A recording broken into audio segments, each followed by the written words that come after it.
Welcome back to Family Twist. It's Corey, and today Kendall and I are diving into part 2 of our conversation with Lisa, a nurse practitioner, adoptee, author, and, frankly, survivor of more plot twists than a whole season of Grey's Anatomy. But before we jump in, we want to take a moment to say this again because it matters. Nurses are under attack right now. When you reclassify nursing so it suddenly doesn't count as a professional degree for federal student aid, you're not just hurting future nurses. You're hurting patients, families, and communities. And this is a hill for us to die on. Nurses deserve respect, funding, and support. And maybe some free snacks, but mostly the respect and funding. And Lisa, she's the perfect example of why nurses matter. Last week, she shared the unbelievable story of likely caring for her biological grandfather in the ICU without knowing who he was. I mean, come on, you can't make this stuff up. Well, she actually did write it in her book, The Adopted Nurse, which you should absolutely grab if you haven't already. So part 1 took us through her adoption, the caregiving thread woven through her whole life, and that stunning first DNA discovery. Today, things are about to get more intense. This is where the story veers into emotional whiplash territory. That charismatic birth father, the whirlwind connection, the unraveling, the trauma, and the years-long journey of reality replacing fantasy. So take a breath, grab some water, give a hug to a nurse in your life, and get ready. Here's part 2 of our conversation with Lisa. Looking back, the emails were so intense, and knowing now what I didn't know then, he was a master storyteller and the stories began. And he did not know Judy. From what he was saying initially, I don't know who your birth mother was. And we set up time to talk the next day. So the next day, phone call came, and very awkward, very crazy to be on the phone with this person. And I said to him 20 minutes into the conversation, I have a question for you, and you may not like it. And he said, he kind of sucked his breath in, and he said, okay. I said, my birth mother apparently has told the story that she was raped. And his immediate response was, well, that can't be. That can't be. There was no penetration. Now, interestingly, someone who didn't remember her. This is a woman who has not known anything her whole life, who's been desperate for information and wants a different narrative. So the more details he gave me, interestingly, in that very first conversation, I grabbed onto and I ran with it. Fast forward to the next several months, he arranged to come and visit me 2 months later. But in the process of coming to visit me, and the phone calls and the emails, the intensity was off the charts. And in the meaning, the frequency and the exchange of information. So it turns out he was a writer. He's published a few novels. Brilliant man. Ended up working for the government. He was a Marine, was a hairdresser, and then ended up somehow working for the government with the Government Services Administration. So FEMA, when there were disasters, things like that. And he actually retired young at, I think, like 58. So when I met him, he was 75. Mm-hmm. Early on in the first intense conversations, lots of information, he started to tell me that his wife was having a hard time and was jealous. In the meantime, I was kind of like on that whole, I want to meet her, I want to talk to her. Right. And he's like, well, I'm trying to handle this because she was having such a hard time with it, which gave me really mixed feelings. Like, I didn't really understand this. In the meantime, he also didn't tell my brother about me. He wanted to wait until he met me. So he mentioned coming to visit me. I said, how's January? So he came to visit me, and it was actually at the time, it was crazy. It was the genetic mirroring. I look exactly like him.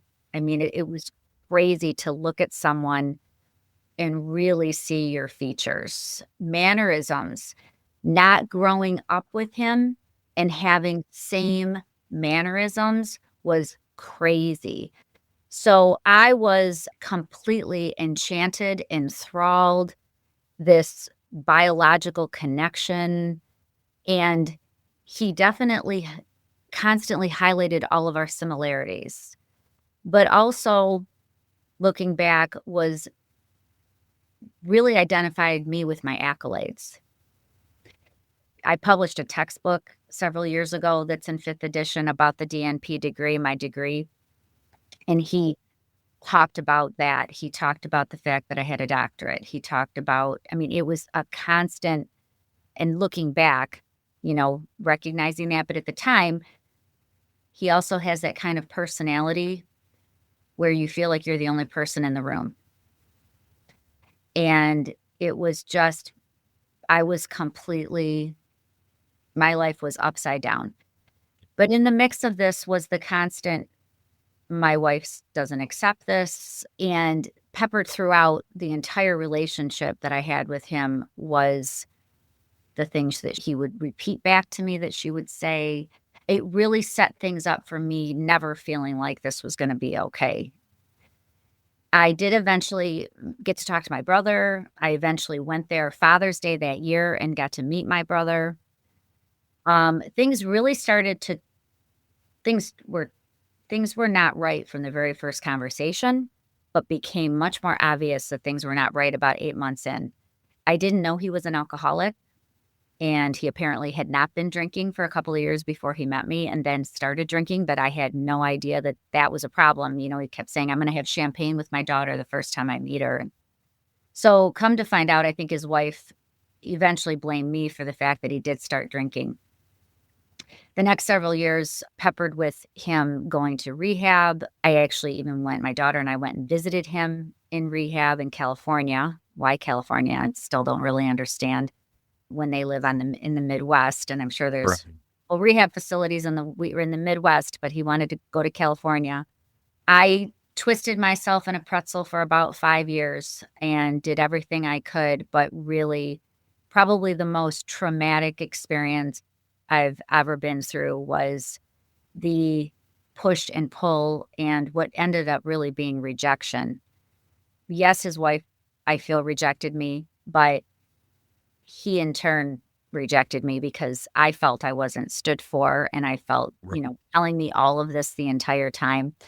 Fortunately, I did start therapy about a year in and actually just ended therapy because I think between the book, the very last time I did actually see him recently because my brother, unfortunately, has been diagnosed with esophageal cancer. What?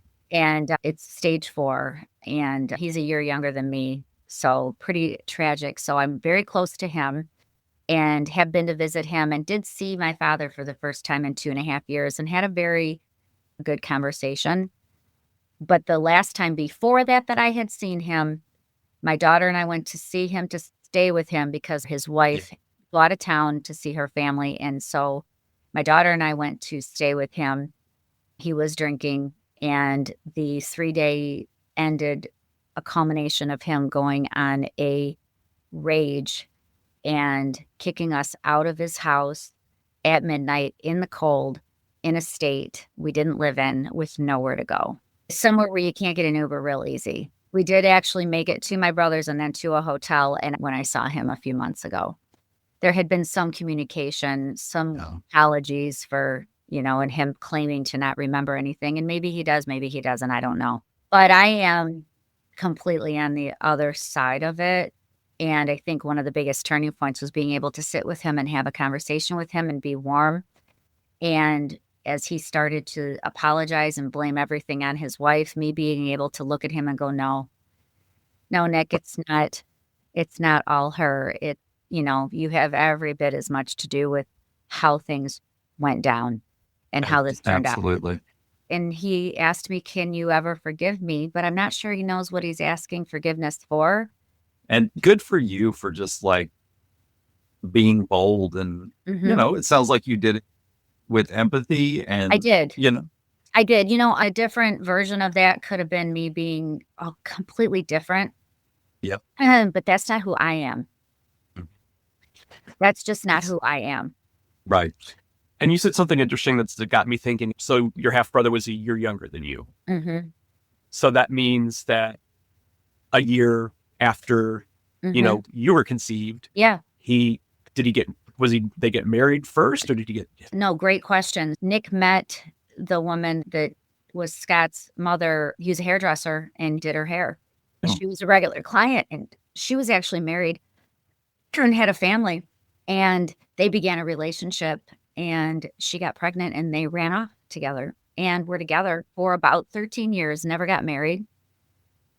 He left her several times, and then finally for the last time, but did stay in Scott's life, in and out, in and out. So Scott does live near him, and they have a relationship. Probably not all of what Scott would have wanted, but he is actually stepping up and being there for Scott now, which I can be very thankful for, because I'm too far away to do the things that he's going to need now, as far as taking appointments and things like that. The last time I went, about 2.5 months ago, I went by myself for a reason. I didn't want anyone with me. I didn't want my daughter in that environment, anything near that again.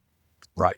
I felt, I still have a lot of guilt that she was with me then and had to be a part of all of that, because he, as abusive as he was to me for about 5 years, he was also abusive to her. She was very much impacted because she wanted to know him and have him in her life. Like I said, he has that typical narcissistic personality that really draws you in, and you are the center of the room, and it's very addictive, and it's, you're enraptured by that. And my daughter was right there with me. Not to mention, this was a birth grandfather, that she wanted. Yeah. No. So I went by myself for several reasons. I had a feeling I would probably see him, and I felt ready, and I was, and I felt pretty invigorated after. But this time I'm taking my husband because Scott really wants to see Bruce, and I really just don't feel I need to be there alone this time. Yeah. From everything you've told us, I'm guessing you will probably never really know what happened between him and your birth mother. No, in the beginning, I wanted a different story. And as I put it in my book, I end one of my chapters with, I crawled closer to the web, to the spider in the center of the web, and did not realize I was being told something by a master storyteller. He literally wrote a few novels. He knows how to spin a story. I didn't realize I was being told a story. So now I really don't know what happened, and I can accept that.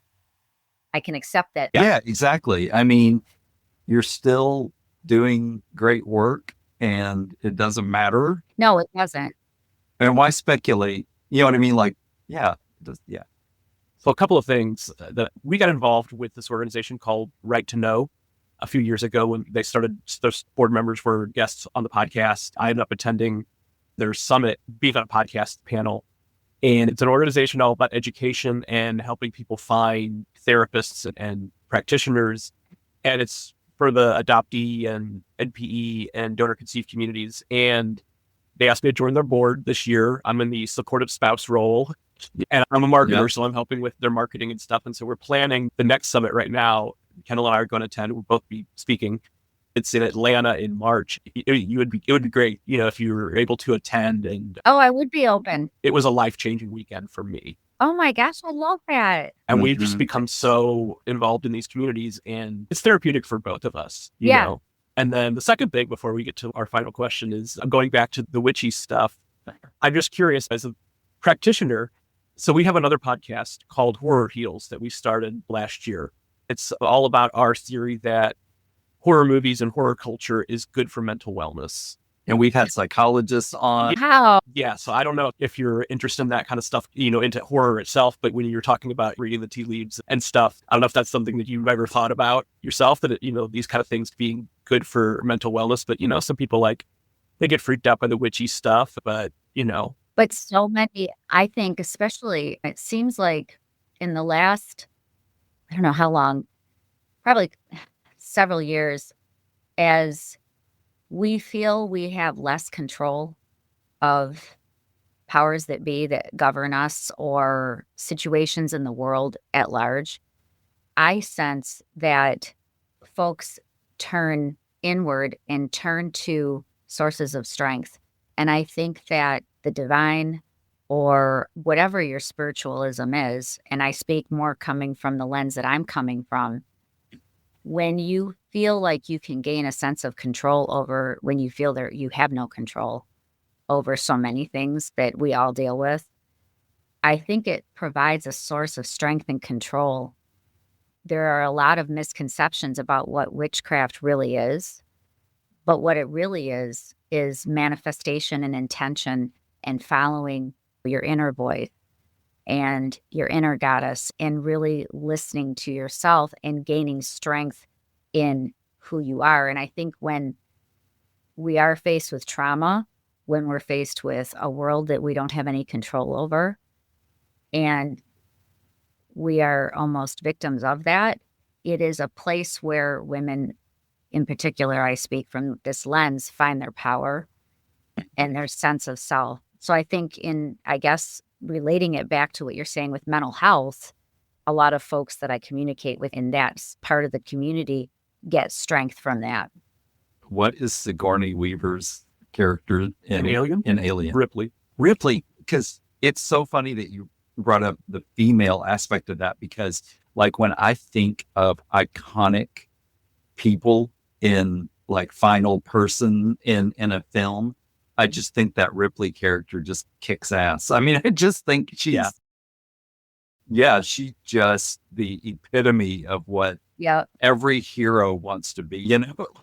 For that podcast, we do the final question that we always ask, and we did from the very beginning. Who is your favorite final person in a horror movie? Yeah. And we've gotten some really cool, wild, great Wow, I answers. have to give that some thought, but yeah. I think Jamie Lee Curtis. Yeah. We're huge fans. Yeah. She'd probably be my favorite. Yeah, I mean, she's awesome. And has just reappeared so many times. I love that.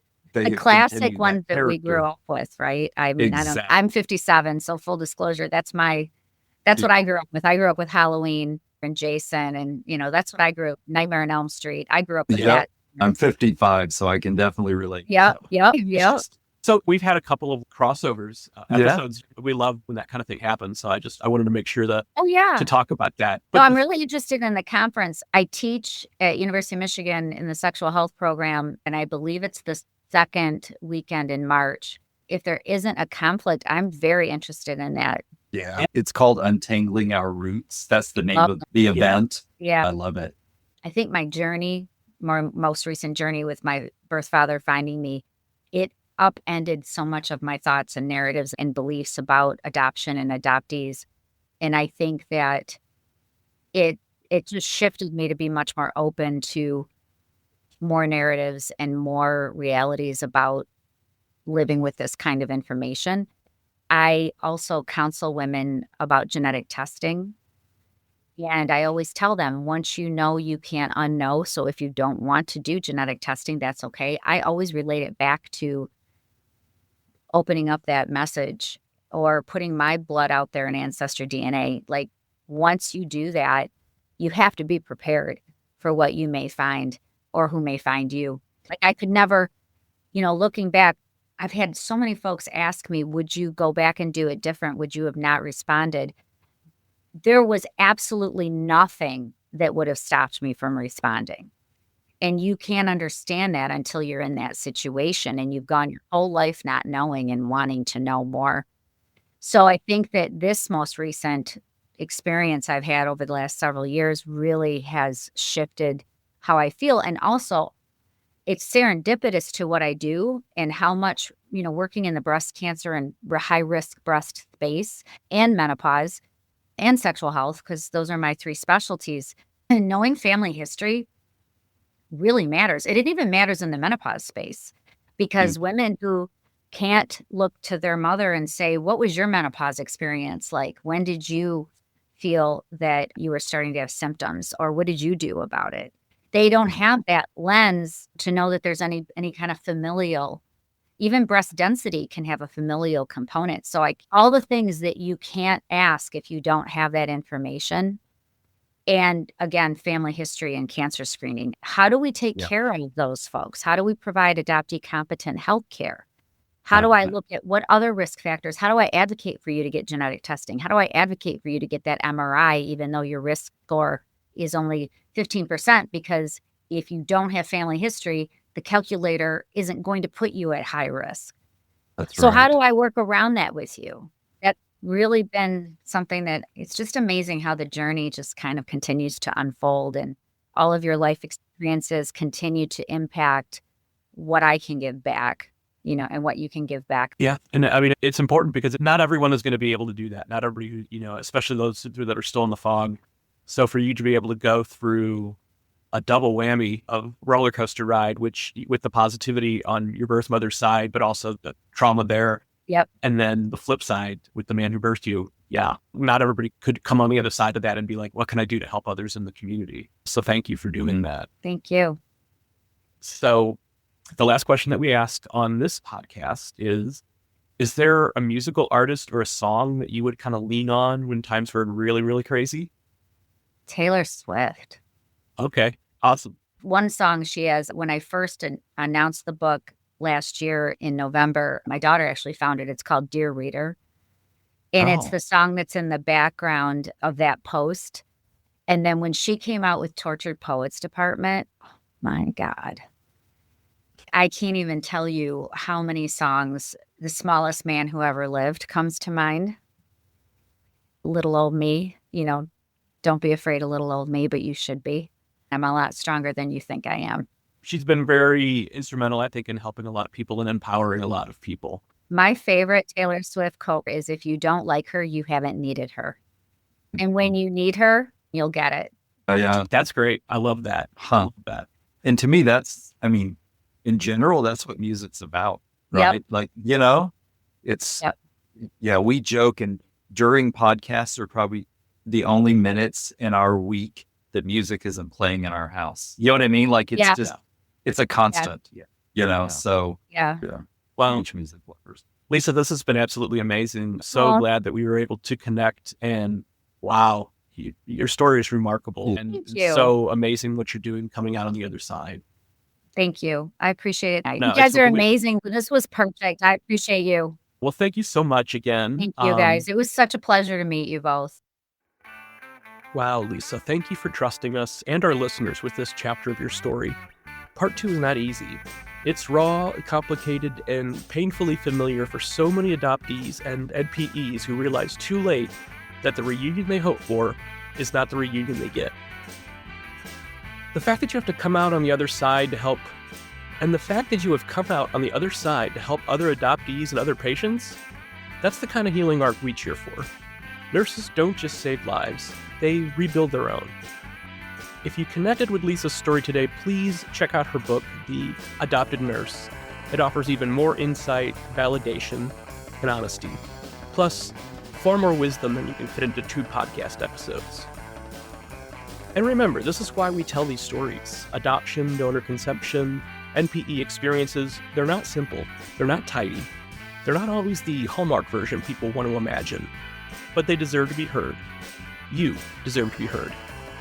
Thanks for spending time with us, for supporting the show, and for supporting the nurses in your life, especially right now when they're fighting just to be recognized for the professionals they are.